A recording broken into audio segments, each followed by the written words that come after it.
What it is, what's up? No longer undefeated in the cut, back another video. And this video, it's one I feel like I had to do just because I wanted to be a reflection point for me when seeing other games in the future.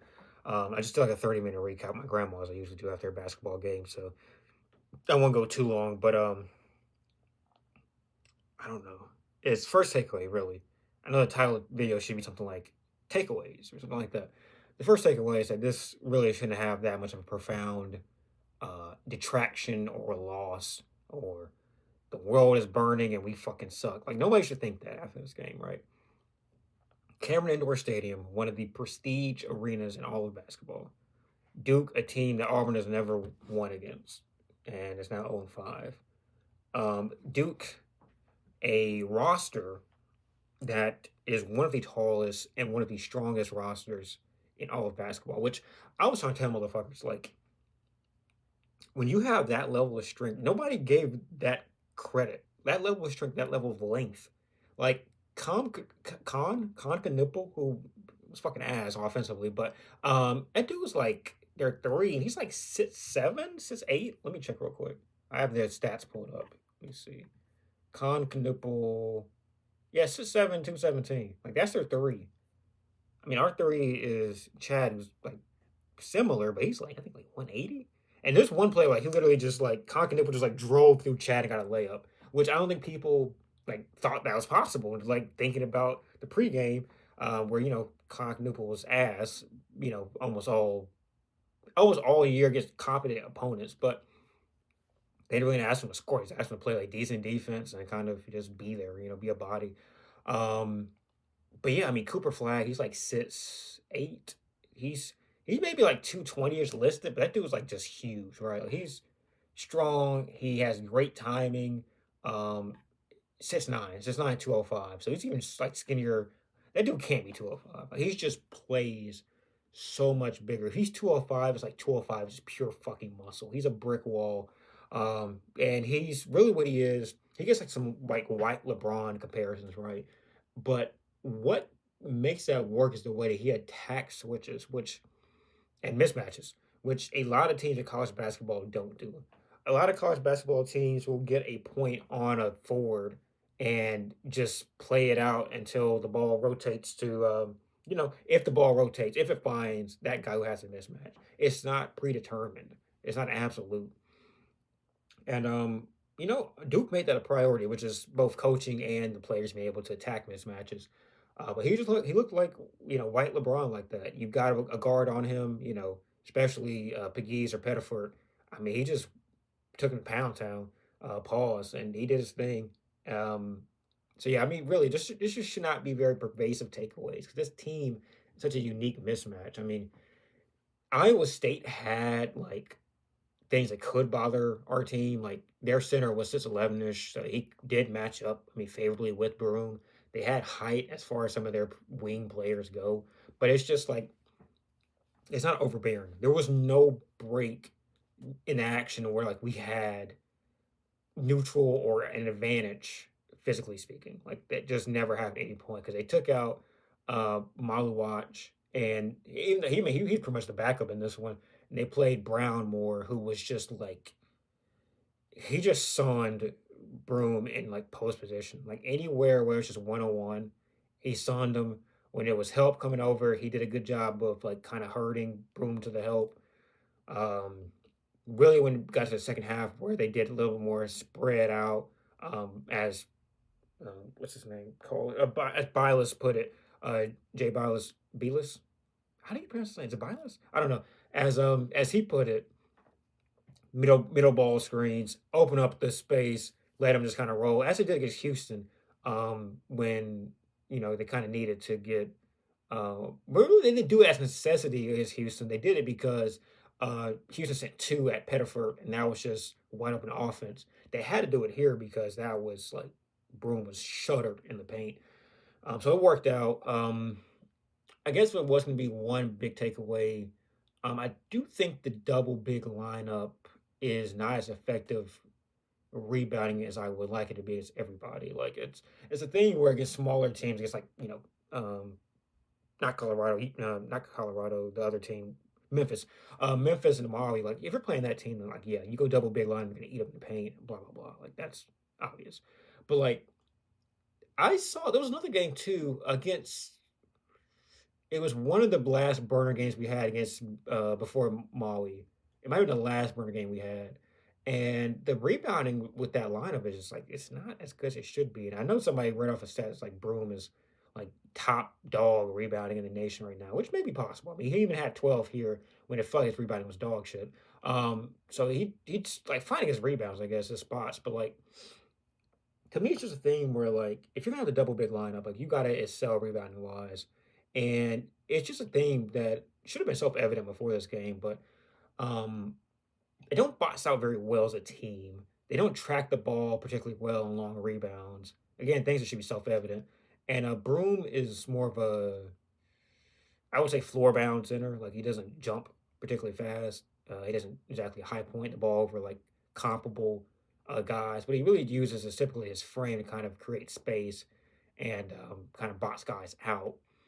And that's how he gets his rebounds. Kind of like the Nikola Jokic variety, but he's not like as good timing the ball as Nikola Jokic. Nikola Jokic is like elite, like I'm finding the ball, like just vision in that sense on rebounds. He doesn't have that, but his body works pretty well, pause, and he doesn't jump. And Brown and Maluwak and Flag. I mean, it's like a rebounding effort. Like they lost, but like in that first half when they just had a flag flying about. They had Maluwak and Brown kind of holding Broom down around the rim. I mean, really what you can see is that like their guards had 5 rebounds each. Proctor had 5, James had 5, and then Flag had 11. So like it was a lot of times where like they would hold down our centers, our bigs, and then it'd be a gang rebounding.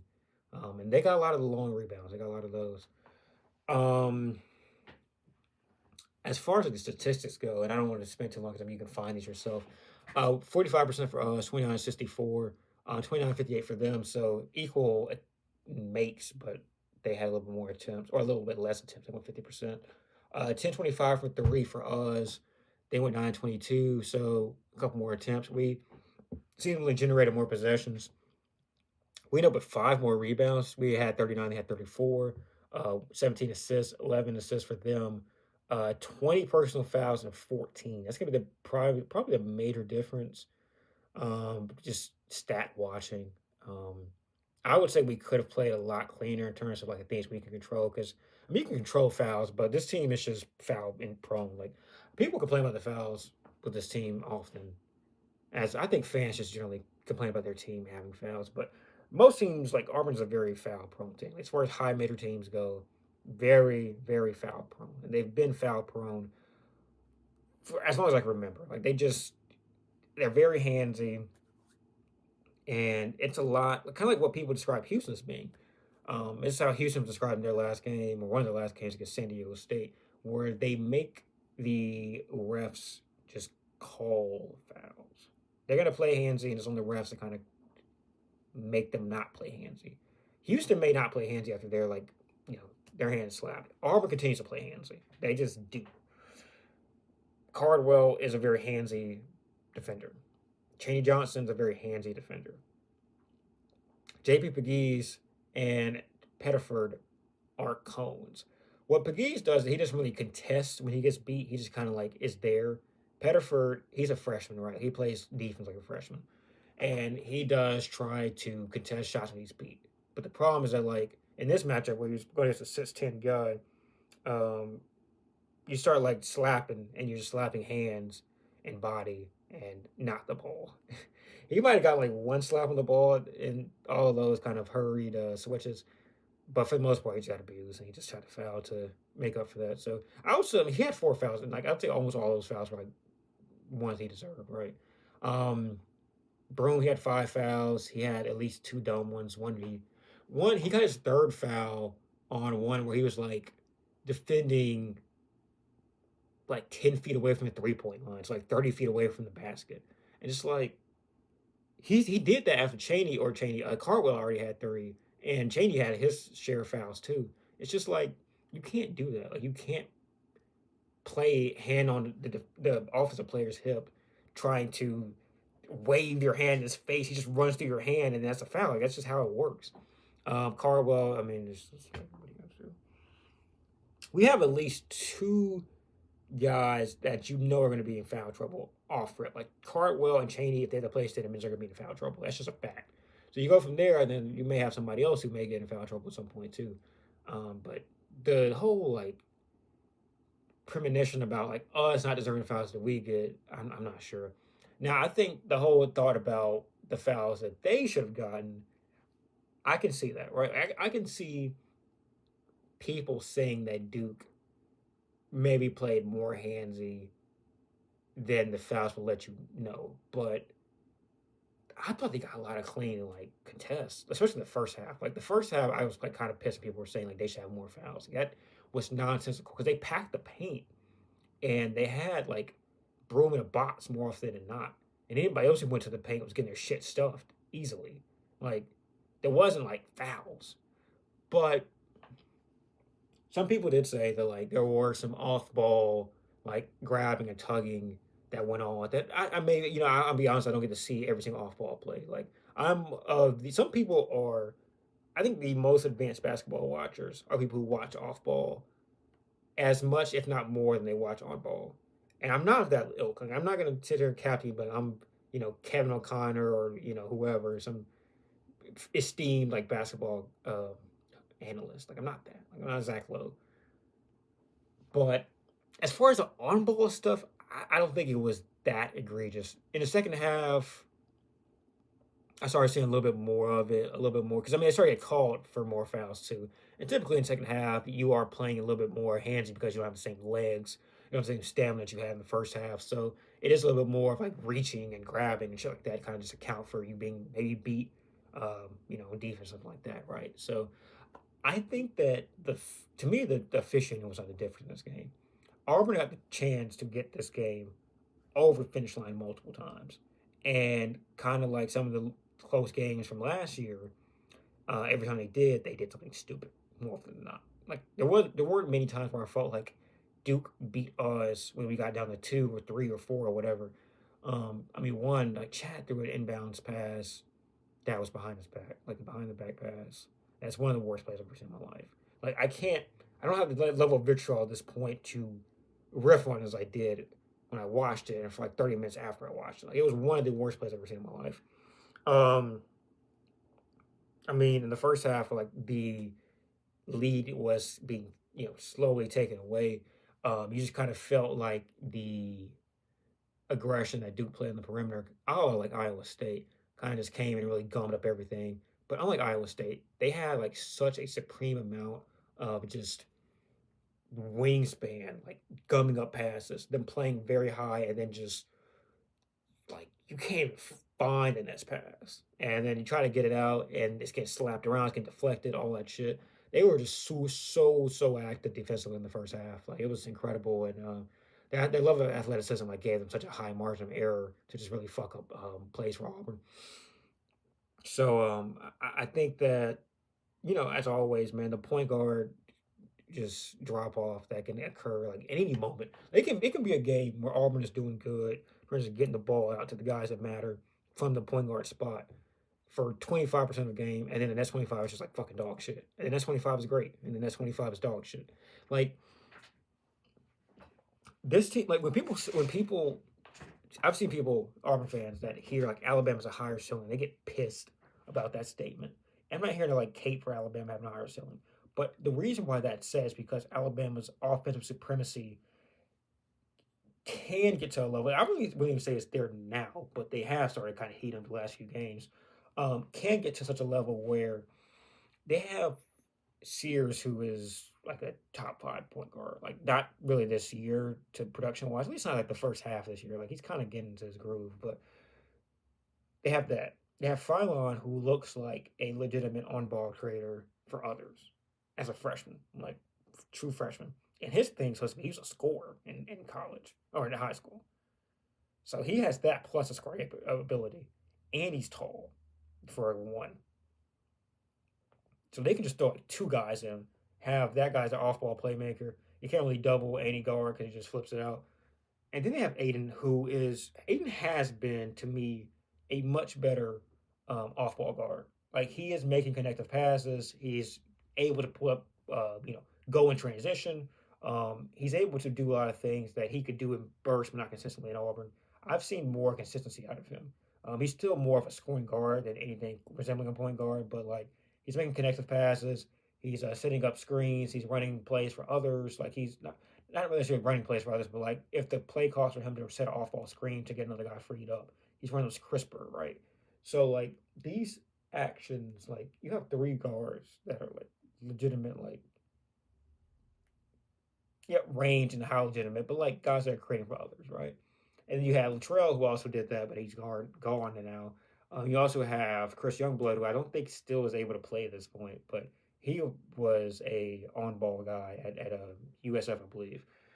So Auburn doesn't has like 0.5 of that. Like I just named like three guys, maybe two and a half, and then you add one. Well, they really had like four and a half, and then you lost Latrell and Chris Youngblood. Like he hasn't played yet.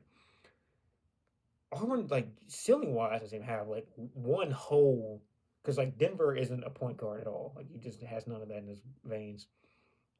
And JP is unplayable.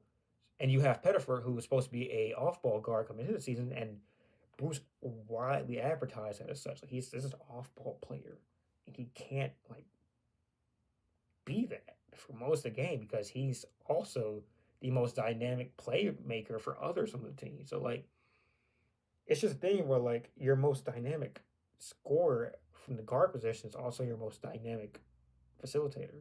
He's a freshman that's like very like can get tunnel visiony. Like I think his vision is fine when he's like looking to get others set up, but like he can just like switch that switch that you need to have like in the middle part. Like you can't be on or off. It just needs to be in the middle as a lead guard for a good team. It's like either on or off for him, and he'll learn in due time like how to make it more in the middle. But at right now, as a playing his ninth, 10th game, eighth game actually, you just can't ask that of him. So I mean that's like that's the biggest takeaway is that like in tight situations like Auburn's always liable to do something like kind of dumb. Like their kind of dumb meter is I think a little bit higher than like a lot of other their peers, like the tier one teams, just because of lack of point guards, so much offense, like scoring centralized in a few players. Like it's supposed to be like distributed amongst, but really in these games we've seen it consistently like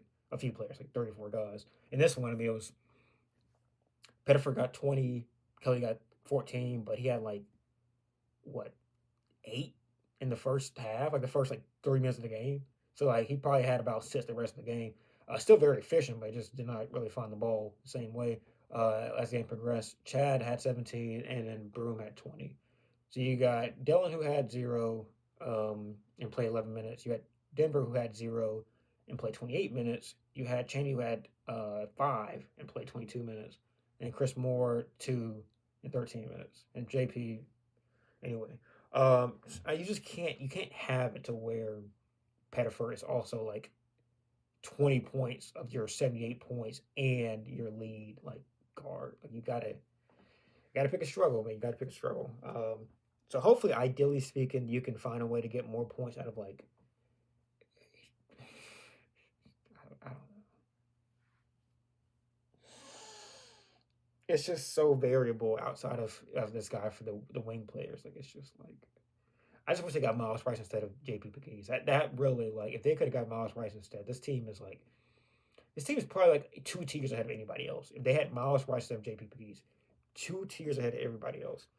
It's 20 minutes now, so I'm just gonna wrap this up real quick. As far as any other takeaways, I just think that like, if you see another situation where Auburn is like playing um, guys of that magnitude, that strength and that height in the paint, don't expect Broom to like have it easy just doing his back to the basket routine.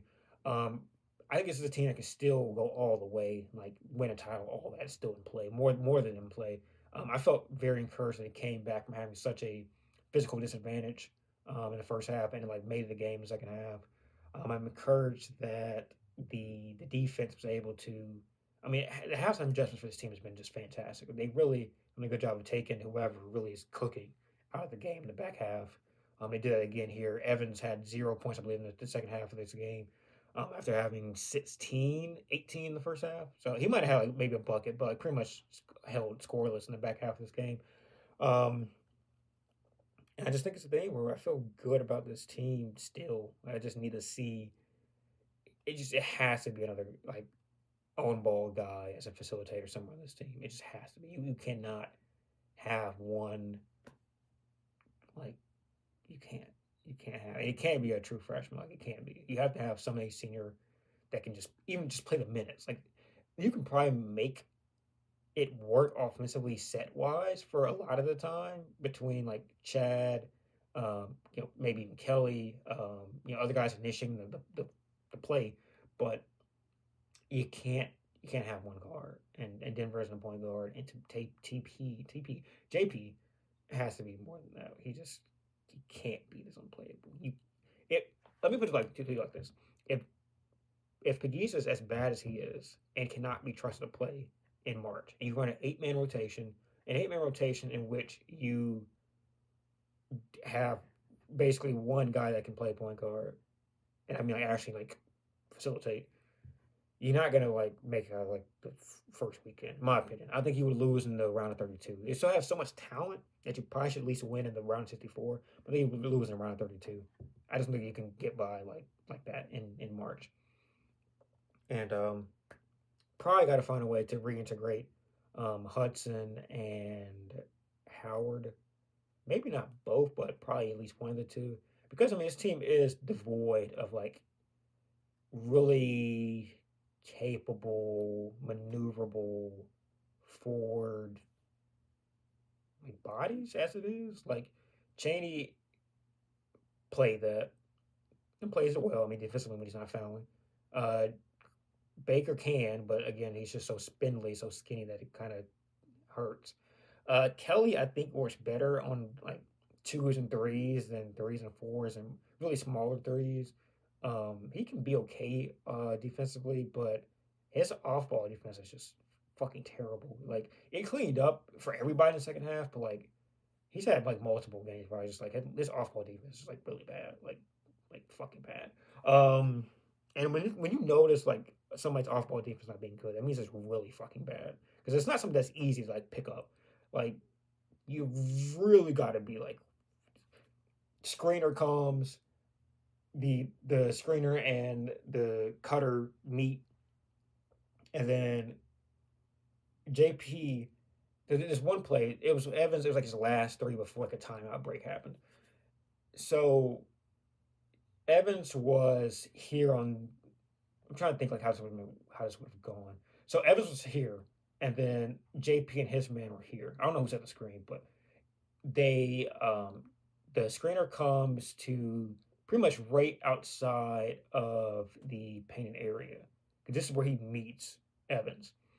So as I recall, this is me trying to remember. I want to say Pegues was moving like pretty much line up with the defender. Like this was the defender coming this way. This is Pegues pretty much playing like playing him vertically. He wasn't trailing the screen, I should say. He wasn't trailing the screen because if he was trailing the screen, then the action there at the point of the screen would have been just to have Pegues switch out pretty much.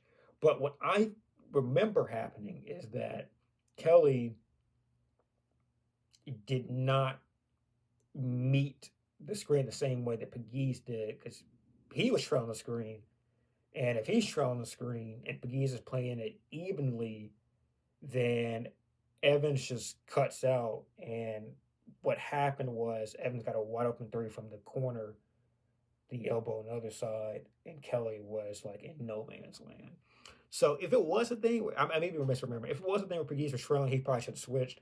But that's also why they switched so much in the second half. Some people saw like Pettiford end up on flag so much and like why it's happening. It's because they were like pretty much not switching the first half, and that's what led to a lot of the really open like off ball actions that occurred. Open way off, way open off ball action that happened in the first half that were not there in the second half. They switched everything pretty much. At least as much as I could tell, they switched a lot of things. And the reason why they didn't switch in the first half is because like they have so many guards that just like don't match up like height wise Duke's guys really, I mean, like even Proctor, I think like 6'3". Proctor 6'3". Um, James might be shorter. Let me see here. What height is he? James is 6'6". I mean, like the height advantage kind of allowed to where like I see why Auburn did not want to switch come into this game, but credit to them for playing Zion James, getting Evans extended run because like those dudes like were clearly like not in the scouting report in the same way as some of the guys they know. Like they took out Colin Canupo out the game completely. Cooper Flag had a very rough like percentage wise game. He got a lot of hits just off his straight like hustle and bustle, but the guys that were unknowns, Evans and Zion James and a few other people, like it just was both like I don't think scouting prioritized them, and you got to give up something, right? Like if it's a team that's this talented, you got to give up something. So that's about it. 25 minutes. I can just post this raw dog and just hope for the best. Hopefully the audio is good. Um, it's I do this for me more than anybody. Like I just wanted to like let it all out. But it's gonna be a frame of reference for future games. I don't think we'll play another team that's this big in this like athletic while being that big. Like maybe we'll play some dudes that are physically like strong, but like these guys are nimble and huge. And they move very well. They swarmed. Even when we were coming back, they still swarmed. We just kind of used that against them in the second half. So hopefully we can like, get a better start against some of these guys in the first half because we've kind of shit kicked in the Iowa State game, the Houston game, and now the Duke game in the first half. So that's another big takeaway. So we just kind of like the scout, maybe not the best starting these games out. Like, but I don't know. Anyway, 25 minutes. We're gonna go. We'll call it that.